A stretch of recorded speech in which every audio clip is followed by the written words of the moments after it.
अगर वो यहाँ रहते और इस चिकड़ में को रोज गाड़ी लिकड़ लियावे ले जावे तो मेरा मन ये मानता है कि मिसी जोगीराम सियाग है ना उस गाड़ी ने घरा कौन बढ़न दे। राजनीति में हर किसी का कोई गुरु होता है। आप इसको मानते हैं राजनीति में आपका गुरु, या किन के सानिध्य में आप अपनी राजनीति बढ़ा रहे हैं? अब क्या है कि जैसे हम कार्यकर्ता के तौर पे मैं बरवाड़ा हल्के में प्रयास कर रहा हूँ, भागदौड़ कर रहा हूँ। मेरा नेता हो सकता है मेरी टिकट मांगे। आप खिलाफत का जिक्र करो, राजस्थान का चुनाव चल रहा है, एक मेंबर पार्लियामेंट को मौके को महिला है उनको टिकट दे दी, शीशे फोड़ दिए उनकी गाड़ियों के। किसने फोड़ दिए? जो एमएलए की टिकट मांग रहे थे। राजस्थान में हुआ है, बीजेपी के लोगों ने किया है। दूसरी जो धड़ा है, जब आप कह रहे हैं कि लोगों की ये धारणा हो सकती है, वो उसको हराने का काम करता है। कांग्रेस खुद की दुश्मन हो चुकी है। बड़ा हल्ला मचा हुआ है बाहरी उम्मीदवारों का कि बाहरी उम्मीदवार बरवाड़ा में आकर के चुनाव लड़ते हैं और कई बार निकम्मी सवारी मिल जाए तो भाई जेब भी काटी जा सके। तो स्थानीय नेता यहाँ से कुमारी शैलजा को माना जाता है, उनका पैतृक गांव हल्का उकलाना में आता है, तो ये माना जा रहा है कि टिकटों के बंटवारे में उनका अहम योगदान रहेगा। लेकिन आपको लगता है भूपेंद्र सिंह हुड्डा इस टिकट वितरण को प्रभावित कर पाएंगे? पूरे हरियाणा का एक उपमंडल, एक सब डिवीजन बरवाड़ा ही ऐसा है जिसका सबसे ज़्यादा दुर्गति है, जिसका सबसे ज़्यादा बुरा हाल है। नमस्कार, द मीडिया हाउस में आपका स्वागत है। एक बार फिर से चाय पर चर्चा में आज हमारे विशेष मेहमान हैं। तस्वीरों में देखने के बाद आपको पता चल गया होगा, परिचय के मोहताज नहीं है, फिर भी मैं बता देता हूं। सातरोड गांव के किसान परिवार में पैदा हुए एक युवा जो आजकल पूरे क्षेत्र में नाम से जाने जाते हैं, कृष्ण सातरोड। स्वागत है सर। नमस्कार, मैं आपके सारे द मीडिया हाउस के जितने हमारे सुनने वाले लोग हैं, हमारे जो समर्थक हैं, हमारे जो श्रोता हैं, मैं उनको नमस्कार करता हूं और आपका धन्यवाद करता हूं। चाय पर चर्चा में आपका स्वागत है। चाय लीजिए, उसके साथ हम चर्चा भी शुरू करते हैं। कृष्ण जी, एक किसान परिवार में जन्म लिया, राजनीति में आने की इच्छा हुई और काफ़ी युवा और कांग्रेस की बात की जाए तो अच्छे पदों पर आप रहे। कौन कौन से पद आप पर रहे हैं? यहाँ तक कि जिला पार्षद का चुनाव आपने लड़ा और अच्छे मतों से जीते भी। वो कार्यकाल आपका कैसा रहा और राजनीति में आज आप अपने आप को कहाँ स्टैंड पाते हैं? देखिए, वैसे हमारी जो शुरुआत है, ऐसा तो नहीं है कि हमने कोई राजनीति के बारे में ऐसा कोई विचार किया था। ये जो जब भी हम कभी स्टूडेंट थे तो क्लास में जो टीचर पूछते थे कि आप क्या बनना चाहते हो, तो हमने कभी नहीं कहा कि मैं राजनीतिक आदमी बनना चाहता हूँ या मैं राजनीति में जाना चाहता हूँ। ऐसा कुछ नहीं है। ये तो आप ना इंसिडेंट मान सकते हैं कि राजनीतिक अवसर हमें जो है संगठन में काम करने के वो सूचीबद्ध तरीके से मिलते रहे, कभी कुछ कभी कुछ। 2004 में मैं जाट कॉलेज में जब पढ़ रहा था तो छात्र राजनीति में हमारी एंट्री हुई जी। और मैं हमारी जो छात्र विंग एनएसयूआई उसका जाट कॉलेज का प्रेसिडेंट रहा। और उसके बाद लगातार 2010 तक हमने एनएसयूआई में काम किया, अलग अलग पदों पे काम किया। और उसके बाद आप ये लगाओ कि 2009 में हमारी यूथ कांग्रेस की इलेक्टेड जो प्रक्रिया थी उसकी शुरुआत हुई हरियाणा में। और उसके साथ ही हमने उसी के अंदर भाग लेना की शुरुआत करी। 2010 में चुनाव हुआ, यूथ कांग्रेस का 2010 का चुनाव लड़ा। उसके बाद 2012 में चुनाव हुआ, वो हमने लड़ा। 2016 में चुनाव हुआ, वो हमने लड़ा। अभी रिसेंटली 2021 में जो प्रदेश अध्यक्ष का चुनाव था, लास्ट मैंने वो लड़ा और मैं दूसरे स्थान पर रहा, जिसके बाद मुझे संगठन ने प्रदेश उपाध्यक्ष की जिम्मेवारी दी। और इसके बीच में 2020 की शुरुआत में फरवरी के आसपास मुझे राष्ट्रीय सचिव की जिम्मेवारी भी मिली थी। मैं उत्तराखंड का प्रभारी भी रहा। संगठन के यूथ कांग्रेस के संगठन के काम को मैंने वहाँ देखा है। लगभग 1.5 साल के आसपास मुझे काम करने का अवसर मिला और उसके बाद मैंने ये चुनाव लड़ा। राजनीति में हर किसी का कोई गुरु होता है। आपने इस राजनीति में अपने आप का गुरु कौन मान रहे हैं? आप किसको मानते हैं राजनीति में आपका गुरु, या किन के सानिध्य में आप अपनी राजनीति बढ़ा रहे हैं? देखिए, जब हमने राजनीति की शुरुआत करी तो हमें तो इस बारे में जानकारी ही नहीं थी। मैंने बताया कि इंसिडेंटली है और हमने संगठन को अपना नेता मान करके हमने शुरुआत करी थी। और एनएसयूआई में जब हमने शुरुआत करी तो बहुत ऐसे साथी हमारे संपर्क में आए जिनकी वजह से हम आज यहाँ तक पहुँचे हैं। किसी ने हमें जिला लेवल पर आगे बढ़ाने का प्रयास किया, किसी ने हमारे को स्टेट लेवल पे आगे बढ़ाने का प्रयास किया, किसी ने जब मैं राष्ट्रीय संगठन में जब जिम्मेवारी निभा रहा था। और नेता की बात करें तो विशेष तौर पर आज हरियाणा की पॉलिटिक्स में कांग्रेस में मैं कुमारी शैलजा जी और रणदीप सुरजेवाला जी से जुड़ा हुआ हूँ और उन्हीं के साथ, उन्हीं के आशीर्वाद से मैं क्षेत्र में और प्रदेश में अपनी राजनीति को आगे बढ़ा रहा हूँ। मैं सवाल भी ये इसीलिए कर रहा था क्योंकि आज के दिन कांग्रेस धड़ों में बटी हुई है।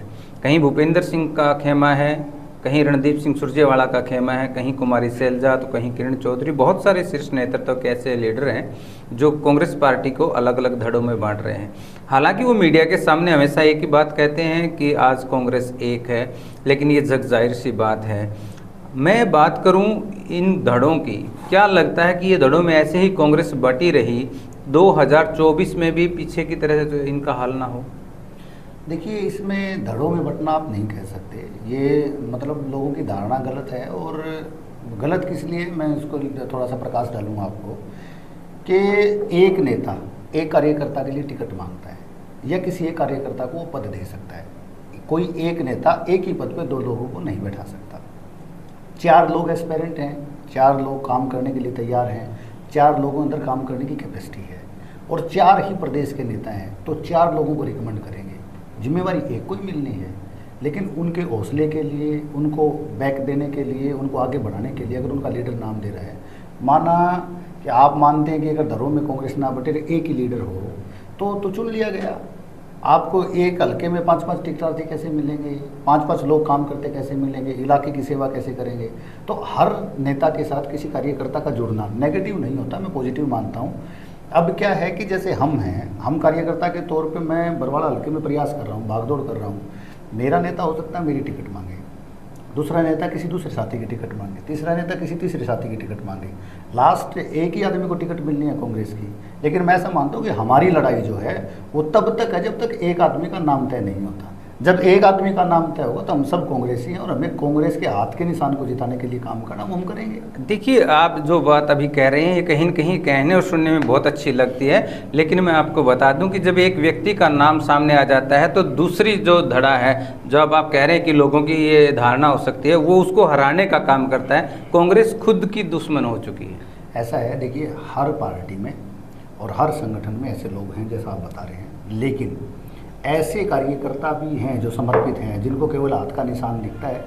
उनको पता है कि पार्टी अगर जीतेगी तो हम जिंदा वो बहुत कम है ना सर, पार्टी को आगे बढ़ाने के नहीं, ऐसा नहीं है। देखो, जिस दिन इन लोगों की संख्या कम हो जाएगी तो हमारा सिस्टम कोलैप्स कर जाएगा। हर जगह है, बीजेपी के लोग टिकट मांगते हैं। क्या बीजेपी का एक आदमी टिकट मांगता है? बीजेपी के लोग खिलाफत तो नहीं कर पाते ना। खूब करते हैं। आप खिलाफत का जिक्र करो, राजस्थान का चुनाव चल रहा है, एक मेंबर पार्लियामेंट को मौके को महिला है उनको टिकट दे दी, शीशे फोड़ दिए उनकी गाड़ियों के। किसने फोड़ दिए? जो एमएलए की टिकट मांग रहे थे। राजस्थान में हुआ है, बीजेपी के लोगों ने किया है। और हर स्टेट में ऐसा होता है जहां ताकतवर 2, 3, 4 नेता होते हैं, उनके अपने लोग, उनके समर्थक होते हैं और किसी भी कार्यकर्ता को ये चाहने का अधिकार है कि मैं किसको मुख्यमंत्री तो फिर हरियाणा में आप किसको ताकतवर मान रहे हैं? देखिए, बात ताकतवर की नहीं, ताकतवर तो कांग्रेस है, कांग्रेस से ताकतवर। अब आप पहले नेताओं की बात करें तब आप कांग्रेस की बात। ताकतवर के लिए मैंने नहीं कहा, मैं तो मेरे नेता के लिए समर्पित होकर के काम करता हूँ, मेरी पार्टी के लिए करता हूँ। मेरा नेता मुझे आगे बढ़ाता है तभी मैं यहाँ तक पहुँचा हूँ। अगर मेरा नेता मुझे आगे नहीं बढ़ाता तो मैं यहाँ तक नहीं पहुँचता। और एक नेता की बात करें, मान लो किसी भी के लिए आप कह रहे हैं, तो ये सही नहीं है, क्योंकि हर कोई साथी जो है वो अपनी महत्वाकांक्षा के साथ आगे बढ़ रहा है। वो चाहता है, अगर कोई आदमी ब्लॉक का प्रधान रहा है तो उसको जिले का प्रधान बनने का हक है, उसके लिए प्रयास कर सकता है, उसके लिए कोशिश कर सकता है। कोई साथी जिले में काम कर रहा है, उसको प्रदेश में काम कर सकता है। कोई आदमी प्रदेश में काम कर रहा है, उसको राष्ट्रीय लेवल पे काम करने का हक है। और आप ग्रोथ कैसे करोगे? ग्रोथ तो तभी करोगे ना जब आपको नए अवसर मिलेंगे। अवसर कैसे मिलेंगे, ऐसा है तो बाकी की बात होती है। किसी को जब आप यहाँ से चंडीगढ़ रास्ते में जा रहे हो और आपको अच्छी साइड वाली सवारी मिल जाए तो आपको पानी भी मांगने से मिल सकता है और बगैर मांगे चूरमा भी मिल सकता है। और कई बार निकम्मी सवारी मिल जाए तो भाई जेब भी काटी जा सके। तो ये आपकी किस्मत की बात है, जिस क्षेत्र में आप हैं आपको कैसे लोग मिलेंगे, कैसे लोग नहीं मिलेंगे। लेकिन मैं ये मानता हूँ कि पार्टी और अपने नेता के लिए समर्पित होकर के आप काम करते हो तो आपको आगे बढ़ने से कोई नहीं रोक सकता। और आपको मतलब आप ये तो मानते हैं कि बराबर वाला कोई जेब काट सकता है यहाँ? क्यों नहीं काट सकता। चलो, आपने बात की बरवाड़ा की। बरवाड़ा से आप चाहते हैं कि कांग्रेस पार्टी आपको मौका दे, लेकिन यहाँ पर एक बहुत बड़ा हल्ला मचा हुआ है बाहरी उम्मीदवारों का, कि बाहरी उम्मीदवार बरवाड़ा में आकर के चुनाव लड़ते हैं, बन भी जाते हैं। तो इस पे आपकी क्या प्रतिक्रिया है? देखिए, ये विषय जो है ये पार्टी का विषय है वैसे तो, और मैं अधिकृत नहीं हूँ इसके लिए कोई कमेंट करने के लिए। लेकिन जो भाव आपने बताया ये लोगों की भावना है, ऐसा लोग मानते हैं। और मैं बरवाड़ा से हूँ तो इच्छा मेरी भी है, लेकिन मैं कह रहा हूँ कि मैं अधिकृत नहीं हूँ। पार्टी किसको उम्मीदवार बनाएगी, पार्टी का अधिकार है और हमें उस कार्यकर्ता के तौर पर उसके लिए काम करना है। लेकिन पिछले बहुत दिनों से लगभग 9, 14, 19 3 चुनाव के बाद, जब से परिसीमन में हमारा पुराना हल्का गिराए होता था वो टूटा और हम बरवाड़ा के साथ जुड़े, तब से हम देख रहे हैं कि एक बार बीच में वेद नारायण जी को यहाँ अवसर मिला था 2014 में, जब वो यहाँ से एमएलए बने थे इनेलो पार्टी। हाँ, नहीं तो सभी पार्टियाँ जो हैं वो पता नहीं क्या है कि हमारे पास कोई एस्टेब्लिश बड़ा लीडर भी नहीं है। देखो, कोई बड़ा लीडर है जो प्रदेश लेवल का है, उसका कोई सारा इलाका उसका होता है, लेकिन हमारे यहाँ ऐसा कोई नेता पार्टिसिपेट भी नहीं कर रहा है। लेकिन उसके बावजूद हल्के में कैपेसिटी होने के बावजूद हल्के के लोगों को कम अवसर मिल रहा है।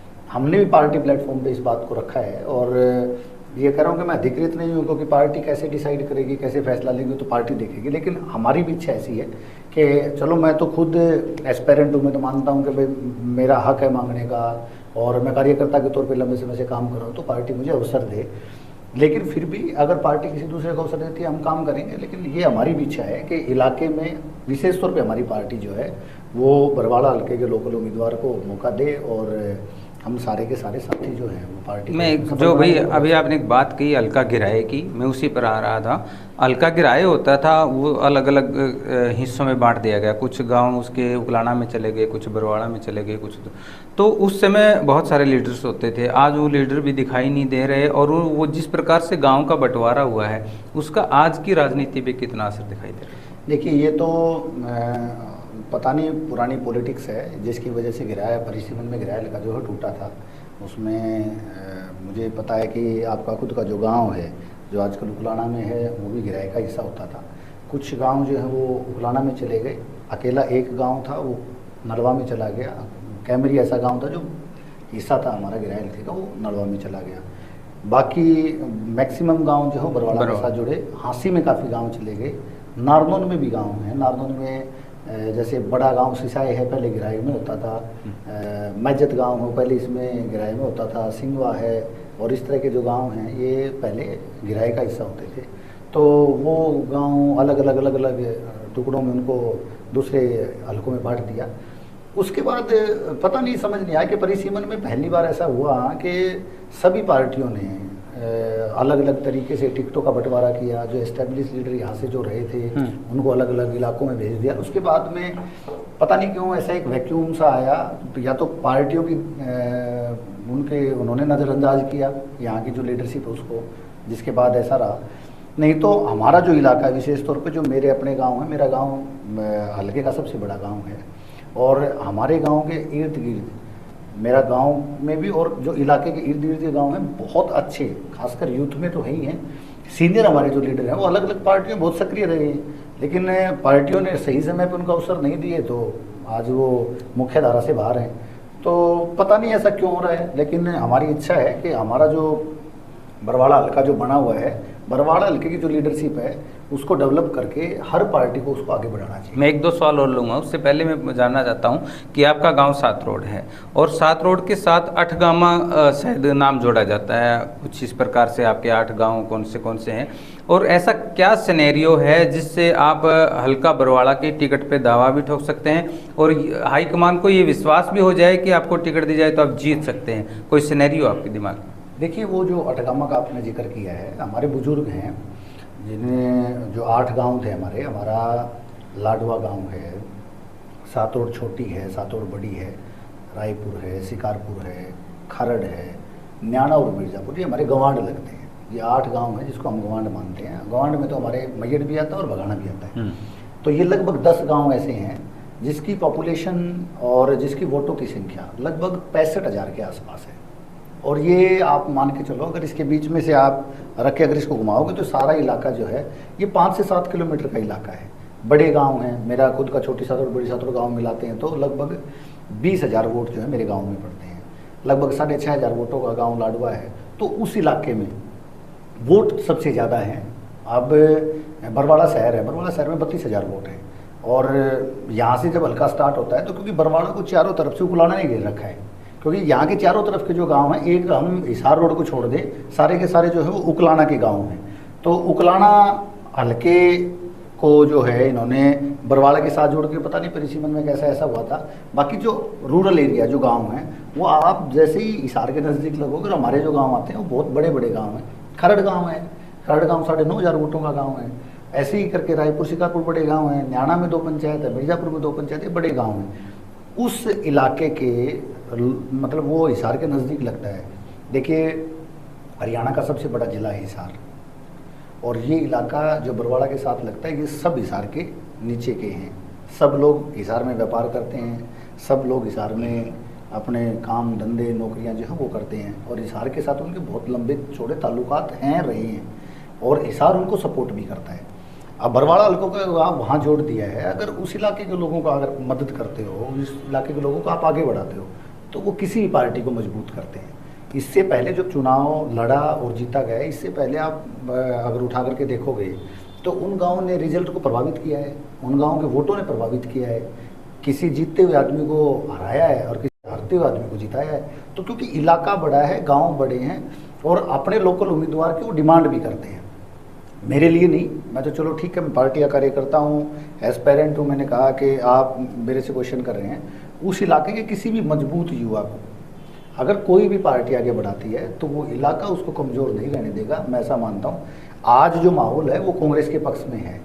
अगर कांग्रेस पार्टी उस इलाके में अगर मौका देती है तो मैं मानता हूँ कि प्रचंड बहुमत के साथ वो आएगी। अगर उस इलाके में उस इलाके को कोई भी पार्टी दरकिनार करती है तो वो नुकसान में ही रहेगी, ये कंफर्म है। कारण ये है कि उस इलाके में वोटों की संख्या ज़्यादा है और काम करने की कैपेसिटी वाले लोग ज़्यादा हैं। यहाँ हिसार जिले की बात की जाए तो स्थानीय नेता यहाँ से कुमारी शैलजा को माना जाता है, उनका पैतृक गाँव हल्का उकलाना में आता है, तो ये माना जा रहा है कि टिकटों के बंटवारे में उनका अहम योगदान रहेगा। लेकिन आपको लगता है भूपेंद्र सिंह हुड्डा इस टिकट वितरण को प्रभावित कर पाएंगे? देखिए वो मैं जो आपको बता रहा था, देखो स्वाभाविक है कि कुमारी शैलजा इलाके की बड़ी नेता हैं और उनका खुद का गृह जिला है। और इलाके की बात करें तो शोई भजनलाल के देहांत के बाद इस एरिया में इतना बड़ा कोई नेता है भी नहीं।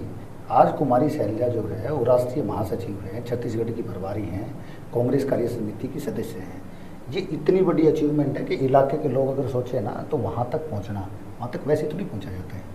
और ये इलाके की शान की बात है। मैं फ़ख्र से बताता हूँ, जब कभी बाहर होता हूँ, पार्टी का कार्य करता हूँ, मुझे केवल इतना ही तो बताना पड़ता है कि भाई मैं कुमारी शैलजा के इलाके से हूँ, उनके ज़िले से हूँ। मेरी ऑटोमेटिक जो मेरी स्वायत्तता है वो बढ़ जाती है। उनके समर्थक हमेशा उनको सीएम का चेहरा देखना चाहते हैं, आपकी भी कोई ऐसी इच्छा?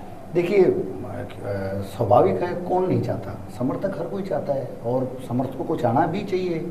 अगर हम नेता को नहीं चाहेंगे तो कैसे बात बनेगी? तो ये तो देखो ये सारी चीज़ें जो है ना चाहने वाली, ये तो हम कार्यकर्ता तो 2014 में चाहते थे कि भी कांग्रेस की सरकार बने, राहुल गांधी जी देश के प्रधानमंत्री बने। लेकिन क्या हुआ कि हम 10 साल के राज के बाद जब मतदाता का मन बदला तो हमारा सरकार भी बदल गई, और सरकार बदलने के बाद हमने लगातार संघर्ष भी किया है। तो ये इलाका जो है, खासकर हिसार जिला जो है, इसके ऊपर कुमारी शैलजा जी का हक बनता है। उनका गृह जिला है, हम उनके साथ जुड़े हुए कार्यकर्ता हैं। और भी हमारे जैसे आपने कहा दूसरे नेताओं के लिए भी, देखो हर किसी अपने समर्थक के लिए हर नेता टिकट मांगता है, मांगनी भी चाहिए। हम चाहते हैं कि हमारे जो नेता हैं वो पैरवी करें अपने लोगों की, जो यहाँ इलाके में बड़े मजबूती के साथ पार्टी को मजबूत कर रहे हैं, नेता को मजबूत कर रहे हैं, इलाके को मजबूत कर रहे हैं। लेकिन एक बात मैं सबसे आपके माध्यम से रिक्वेस्ट भी करना चाहता हूँ, हम जितने कार्यकर्ता लोग हैं, हमें सब लोगों को तब तक अपनी लड़ाई में हिस्सेदारी रखनी चाहिए जब तक कि टिकट ना मिले। जिस दिन टिकट मिले उस दिन पार्टी को मजबूत करने के लिए आंख बंद करके हाथ के निशान के लिए हमें जोर लगाना चाहिए और पार्टी का राज स्थापित करना। गठबंधन की पारी समाप्त होने के करीब है, 5 साल के करीब राज हो गए हैं। आपको क्या लगता है बरवाड़े में कितना विकास हुआ और क्या कमियां आज आपको नज़र आ रही हैं? देखिए बरवाड़े के विकास की बात करें तो हम बरवाड़े में बैठे हैं और आप हर रोज़ बरवाड़ा से आते भी और जाते भी हैं। पूरे हरियाणा का एक उपमंडल, एक सब डिवीज़न बरवाड़ा ही ऐसा है जिसका सबसे ज़्यादा दुर्गति है, जिसका सबसे ज़्यादा बुरा हाल है।